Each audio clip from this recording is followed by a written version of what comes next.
Iya,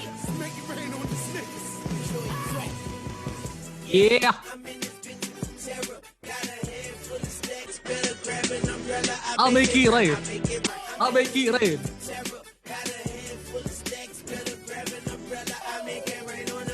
To infinity and beyond. Ya, welcome back guys. Welcome back to my channel. Itu tadi sekedar guyon aja ya, karena Central Bank sekarang udah mulai panik. Dan ini sebenarnya saya nggak mau bahas, cuman ada request dari grup juga ya. Apa efek tapering terhadap Bitcoin guys? Bukan terhadap ISG ya. Kalau terhadap ISG mungkin semua udah tahu karena tadi malam udah ngikutin ini apa dari clubhouse-nya si Crypto Digence gitu ya, yang ditenggarai oleh Mas Douglas Tan kayak gitu ya. Nah, cuman saya lebih fokus ke Bitcoin-nya guys. Walaupun tadi malam Bitcoin sudah sempat disinggung, nah mungkin akan saya rangkum juga di sini bagi kalian yang nggak sempat ikutan clubhouse tadi malam ya. Nah, sebelumnya kita leave a like and subscribe to my channel dulu ya. Nah, sebenarnya tapering itu apa sih guys? Kalau dalam istilah ekonomi beda ya sama tapering dalam olahraga, itu lain lagi ya. Jadi tapering di sini intinya adalah ini purchasing dari central bank itu dikurangi guys. Dia kayak ngambil step back and reflect. Dan ketika itu terjadi, banyak yang beranggapan bahwa taper tantrum is around the corner ya, kalau misal nggak distimulate lagi dari central bank kayak gitu kan. Karena sejatinya selama ini apalagi pandemi gitu kan, money printing ghost burr kan kalau di istilah Bitcoin kayak gitu ya. Nah, konsekuensinya dia expand balance sheet-nya dengan cara menambah asetnya ya, menambah asetnya, dan itu datang dari cost yang kalian nggak tahu ya. Hidden cost-nya lebih parah ketika ekonomi udah mulai normal lagi ya. Sedangkan kalau ekonomi udah mulai normal, makanya mereka tapering gitu ya, dan interest rate bakal naik lagi ya, karena orang bisa mengembalikan yang dana yang dia pinjam dengan harga yang bunga yang lebih rendah dan dibalikan dengan lebih tinggi dengan dalih menstabilkan ekonomi seperti itu ya. Nah, tapi kita baca di sini dulu yang bikin sebenarnya berpengaruh terhadap aset gitu ya, terutama S&P 500. S&P 500 itu saham dari Amerika, indeks pasar saham 500 company terbesar di Amerika. Nah, itu bukan di taperingnya sendiri guys, tapi di taper tantrum. Apalagi taper tantrum itu ya guys. Taper tantrum itu, sorry agak belepotan, itu adalah kejadian di 2013 guys, yang mentenggarai the Fed ini pada waktu itu mengumumkan polisi untuk tapering gitu ya. Dan ketika polisi itu terjadi kepanikan luar biasa terhadap market ya. Dan pada waktu itu collectively reactionary panic triggered a spike in US Treasury yields, karena pada waktu itu mereka the Fed ini kayak memberikan ultimatum lah kepada investor karena dia menganu tapering kayak gitu kan. Nah, cuman pada waktu itu setelah investor learn that slowly putting bricks on quantitative easing, the main worry behind taper tantrum is stem from fears the market will crumble as a result creation of QE. Nah, jadi jadi intinya itu adalah reaksi yang berlebihan di market aja taper tantrum itu. Dan itu adalah sebagaimana bentuk hasil dari quantitative easing ya yang tadi ya. Quantitative easing mungkin akan saya bahas di spray content ya yang detail.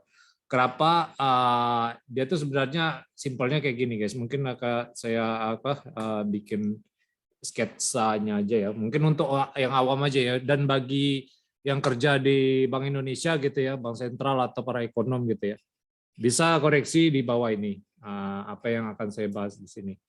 Nah, kita lihat dulu apa sebenarnya ini yang mau saya bikin di sini adalah mengenai aset dan liabilities guys.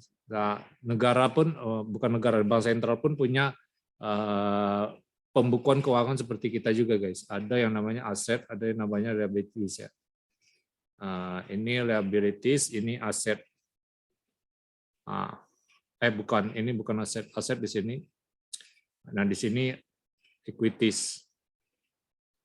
Nah, equities itu bisa termasuk liabilities juga karena seperti saya saham itu kan juga termasuk equity ya dalam suatu perusahaan gitu ya, walaupun kita punya otoritas lah seenggaknya dalam perusahaan itu, karena dengan secara tidak langsung kita mempunyai wewenang terhadap saham itu kan kalau misal kita punya.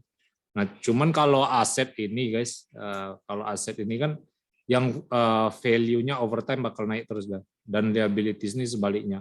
Jadi kalau misalnya yang tadi tapering tadi, ketika dia purchase ini aset quantitative easing, otomatis asetnya bakal bertambah guys. Asetnya bakal bertambah, otomatis money creation-nya bakal meningkat ya, money printing makanya. Quantitative easing itu nama lainnya money printing ya, walaupun secara tidak langsung ini tidak berarti money printing ya, karena banyak terminologi lagi yang saya janji akan bahas seperti konten kayak gitu ya. Terus apalagi nih?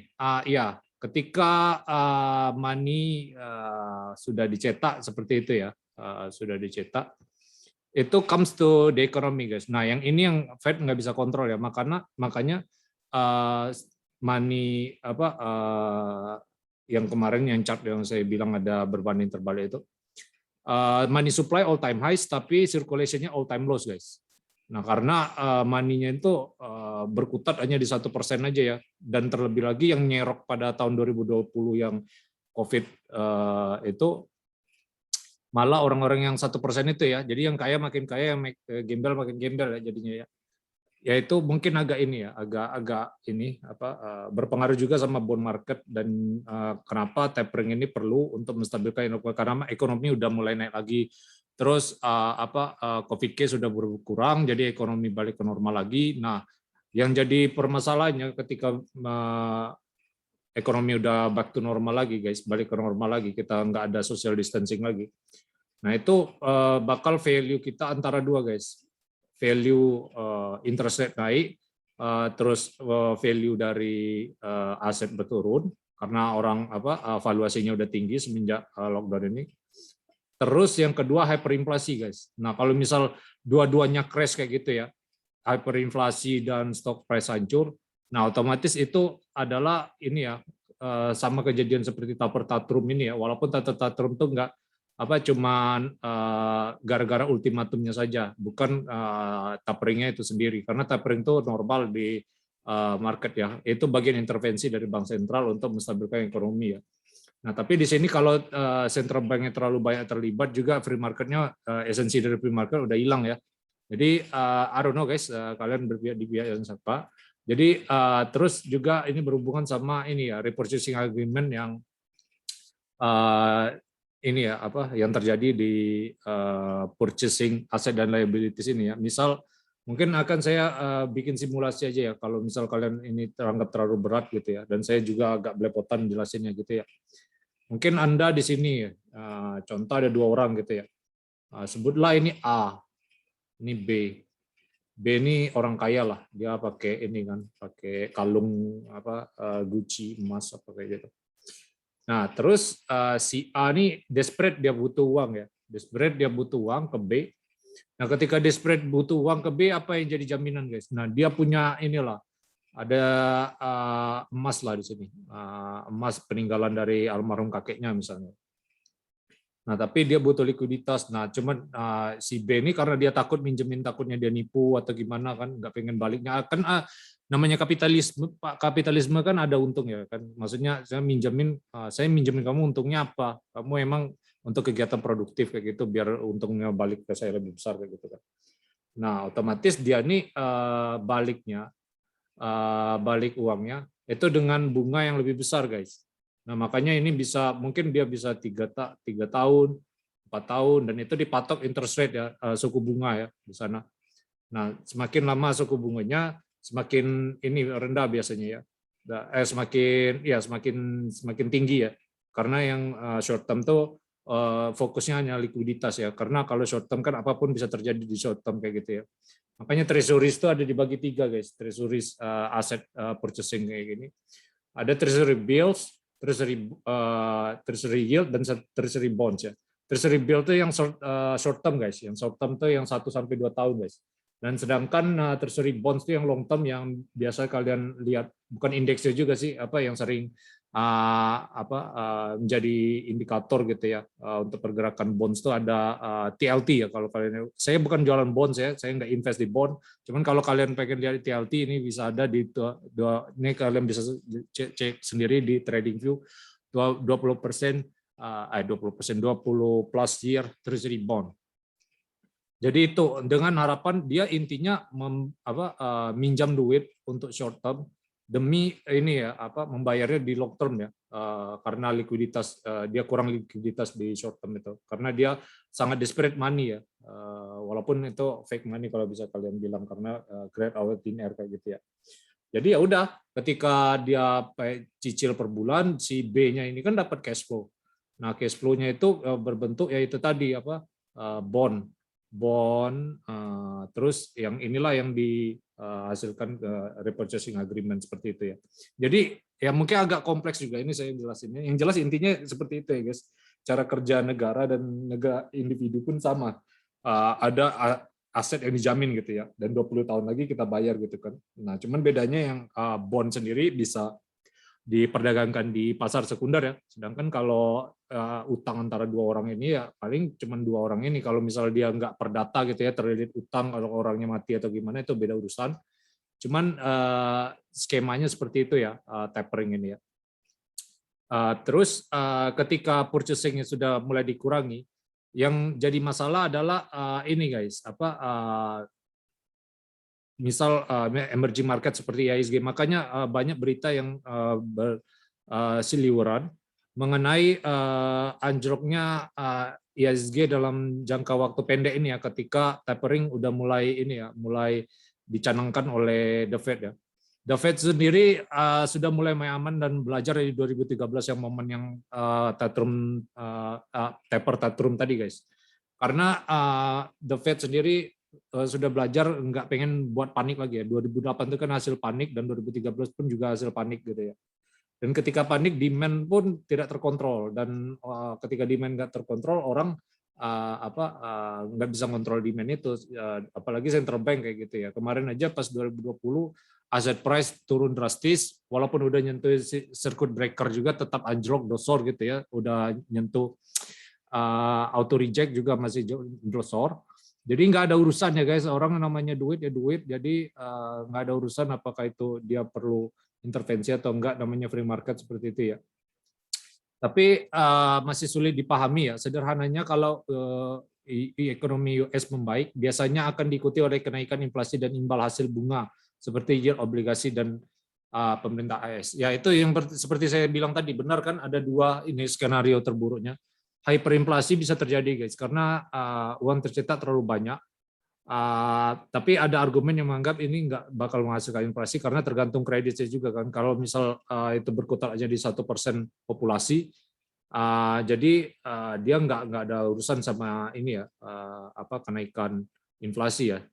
Nah cuman kita bisa ketahui bahwa ujung-ujungnya kan ada ini juga aset, labor pun aset juga kan guys, kalau kalian bisa lihat pegawai itu juga aset, terus pekerja itu juga aset, buruh itu juga aset. Jadi kalau misal mereka udah mendapatkan gaji mereka kembali, dan otomatis kan sirkulasinya udah mulai berputar tuh.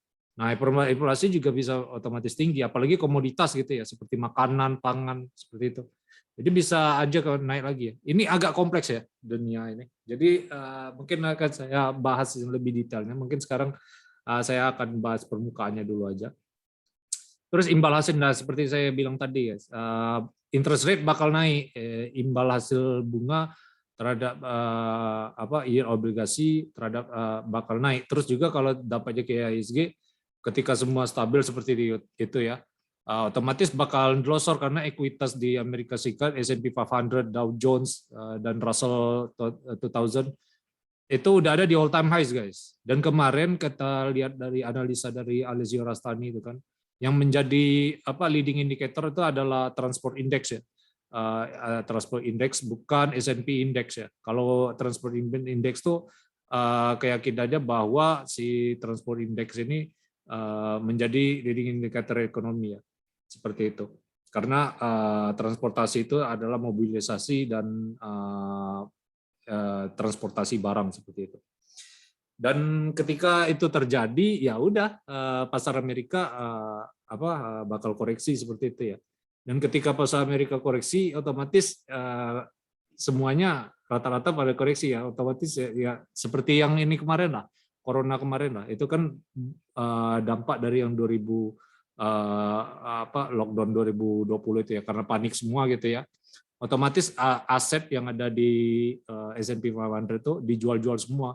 Dan aset yang di sini yang orang punya bergantung di investor di luar, tarik keluar semua dari market ya, outflow-nya udah makin gede karena mereka pengen menutup loss yang di S&P 500 itu. Sama seperti Bitcoin kan anjloknya lebih parah ya. Jadi mereka menjual Bitcoin-nya untuk menutupi loss yang ada di S&P 500. Makanya ini dua sisi ya guys, ada yang bilang untung, bilang rugi, saya nggak bisa nentukan. Maksudnya ada yang bilang ini positif terhadap Bitcoin atau enggak, saya nggak bisa nentukan karena di satu sisi iya, ini bakal ada hyperinflasi. Tapi kalau udah semua orang berpikir hyperinflasi, kita harus kontrarian, guys. Ada saatnya kita, orang semua hyperinflasi, taunya anjlok kayak gitu kan. Orang yang bakal Bitcoin 1 miliar, taunya nggak nyampe 1 miliar kayak kemarin kan. Jadi harus ada contrarian indicator juga ya. Bukan berarti ujuk-ujuk ini ya kita percaya sama satu sumber seperti itu dan langsung kita bikin keputusan. Nah, ini bisa kalian lihat tapering di sini ya. Tapering ini terjadi di 2013 ya. 2013 di awal quantitative easing. Cuman tapering sendiri ini ya masih dalam skenario quantitative easing ya, belum quantitative accommodation ya. Dan ketika quantitative easing kan cuman ininya guys, ininya aja purchasing-nya dikurangi gitu ya, direm seperti itu ya. Nah, tapi bukan berarti remnya tuh nggak steadily berkurang ya. Maksudnya bisa aja direm, tapi dia pelan-pelan steady seperti itu. Nggak harus pelan-pelan berkurang. Kan ada pelan-pelan steady dan ada pelan-pelan berkurang. Nah, kalau pelan-pelan berkurang, saya nggak tahu ini implikasinya ke market. Karena di sini tujuan akhirnya memang quantitative tightening ya. Maksudnya membuat roda ekonomi kembali berputar seperti biasa. Cuman cost dari sana itu ya harus melalui tahap quantitative accommodation dan the Fed sekarang udah susah kontrol karena orang sudah tahu semuanya central banking is never a free market ya, nggak bisa ngontrol semuanya ya. Jadi ya kalian bisa adjust portofolio kalian sesuai penjelasan ke saya kali ini guys. Tapi jangan 100% ini ya blindly ini nurutin penjelasan saya ya, karena saya juga masih belum bisa ngelihat nih apakah ini bakal positif atau negatif, karena saya tadi memberikan dua sisi seperti itu ya kan, dan kalian yang menjelaskan gitu ya. Karena sejatinya kalau misal berpengaruh pada bond price seperti itu ya, bond price dan interest rate. Nah itu kan berbanding terbalik ya antara dua itu, makanya ada inverted yield curve yang terjadi di 2019 yang mensinyalir bakal resesi gitu ya. Ketika bond price naik yang TLT gini ya, TLT tadi ya gitu ya, itu otomatis interest rate-nya bakal turun ya. Dan ketika turun itu naik. Kenapa? Karena ekspektasi return terhadap orang itu terhadap suatu bonds itu ketika semakin besar ya wajar berbanding lurus seperti itu ya, karena mereka maunya bayar dengan harga murah ya, wajar dia ekspektasinya tinggi, dan ketika bayarnya mahal ya wajar ekspektasinya rendah karena itu sistemnya yield seperti itu ya. Jadi agak kompleks untuk dijelaskan ya. Nah, bisa kalian lihat juga ini real time. Nah, ini di Indonesia pun interest rate-nya sudah sempat menyentuh negatif ya pas 2008 pas resesi ya. Cuman pas COVID-19 kemarin itu di 10% ya interest rate ya. Sedangkan kalau di Amerika gitu, United States,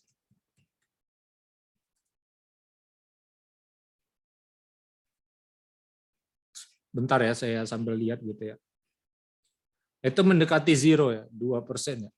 Makanya Amerika tuh banyak invest di equity seperti itu ya. Karena seperti yang Ray Dalio bilang tadi, kalau udah negatif interest rate gitu ya, yield kupon megang bond nggak ada gunanya lagi guys. Duit kita disedot real time gitu ya. Jadi companies ya dia bilang ya ngapain invest di bond kalau dapat yield negatif, mending ke Bitcoin aja kan kalau kayak gitu untuk dapat cash flow. Ya walaupun Bitcoin sendiri nggak produktif ya, bukan cash flow ya, lebih kayak komoditas ya seperti emas atau real estate seperti itu. Cuman value-nya bakal naik. Ya banyak argumen Bitcoin harga selalu naik karena ngelihat dari ya kalau kalian lihat aja short term ya seperti itu guys. Tapi kalau kalian lihat long term Bitcoin selalu naik ya. Jadi I don't know guys kalau kalian pengen lihat yang mana. Yang jelas bakal ada sisi positif negatif ada. Positif tapering ini bakal boost harga Bitcoin atau ini bikin harga Bitcoin turun juga tetap ada. Cuman ya saya hanya bisa ini guys, nggak bisa nyetir opini. Saya cuman di sini memberikan informasi terhadap kalian juga ya. Kalian aja ya, karena memang sejatinya ekonomi ini kompleks dan kebijakannya individu. Jadi ya that's it guys. Iya ini berita terakhir gitu guys ya. Ini sempat disebutkan juga oleh Scoders gitu ya. Ya benar kan saya bilang tadi dia short term impact ke sentimen ya, karena impactnya waktu besar tidak melihat Amerika memiliki impact yang sangat besar. AS mengalami yang dapat sangat besar. AS punya harga saham yang sudah naik signifikan. Nah ya AS sudah di all time highs ya, dan kemarin banyak orang prediksi bubble gitu ya. Dan kalau tapering gitu lagi kan, nah otomatis dia ini kan easy money itu nggak ada muncul lagi. Jadi quantitative easing dan money printed itu nggak ada lagi. Otomatis orang yang top 1% tadi nggak invest duitnya di stock market lagi ya. Dan ketika nggak invest di stock market lagi, dia otomatis ya itu harganya anjlok ya, karena yang backholders jadi bagian tim cuci piring ya. Terus ketika dia jadi bagian tim cuci piring kayak gitu ya, dia udah nyampe titik equilibrium sampai ke titik valuasi yang sebenarnya ya. Kalau udah overvalue kayak gini kan orang cenderung FOMO gitu ya, berani harga segitu, berani bukan limit ya, tapi market buy ya, sesuai harga pasar ya. Jadi ya seperti itulah guys. Dia bilang, ketika kalau misal terjadi benar bubble gitu ya, efek dari tapering ini ya. Saya kan tadi udah jelaskan dua sisi, yang tadi efek positifnya, sekarang efek negatifnya. Nah, efek negatifnya ya udah kalau misal itu terjadi otomatis Bitcoin anjlok juga, karena Bitcoin ini masih proxy dari S&P 500 ya. Dan ketika S&P 500 anjlok bubble kayak gitu ya, otomatis Bitcoin-nya dijual untuk menutup loss dari yang itu tadi ya. S&P tadi. Jadi ya ekonomi nggak boleh berkejar. Makanya saya nggak setuju orang yang langsung ujuk-ujuk pengen vaksin, pengen ekonomi pulih ya. Saya mungkin agak setuju sama yang The Fed ini. Dia pengen pelan-pelan ya transisi. Dia bilang kan semua ini transitionary ya. Maksudnya inflasi pun transitionary. Maksudnya hanya sementara gitu kan. Padahal itu yang dibilang sementara itu permanen. Contohnya pas tahun 71 Nixon kemarin yang saya jelaskan kemarin. Dia bilang kan sementara menanggalkan gold dari fiat kan. Tapi sampai detik ini uang dicetak out of thin air seperti itu kan. Dan emas pun yang di Afghanistan kemarin disita kan, emas di Central Bank di Amerika Serikat gitu. Jadi ya I don't know, ketika semua seperti itu terjadi ya dia wajar untuk bilang ini semua transitionary ya. Karena dia nggak pengen market rusuh seperti 2020 ya, yang mana nggak cenderung bubble. Mungkin yang bisa terjadi adalah bear market guys, seburuk-buruknya terjadi ya. Dan S&P 500 nggak pernah koreksi lebih dari 5% ya sejauh COVID crash tahun lalu. Nggak pernah lagi, ya paling kenceng setelah COVID crash itu yang pas mau election kemarin guys. Itu pun masih berapa persen gitu ya. Kita coba lihat lagi S&P 500 gitu ya. Di bulan Oktober saya ingat benar DeFi bubble waktu itu kan. Itu price range-nya cuma anjlok 11% guys. 11%, dan itu baru menyentuh all time highs ya. Dan ini kemarin baru menyentuh all time highs, dan apakah koreksi lagi kita nggak tahu. Yang jelas semenjak Biden jadi presiden langsung bubble seperti itu ya, nggak ada urusan lagi ya. Dan ya itulah, that's it guys. Apakah kalian setuju? Oh ya tadi saya ya hampir sama ini si Crypto Digits dari malam Clubhouse, intinya ya tergantung ini ya, tergantung perspektif ya, kalian lihatnya dari mana.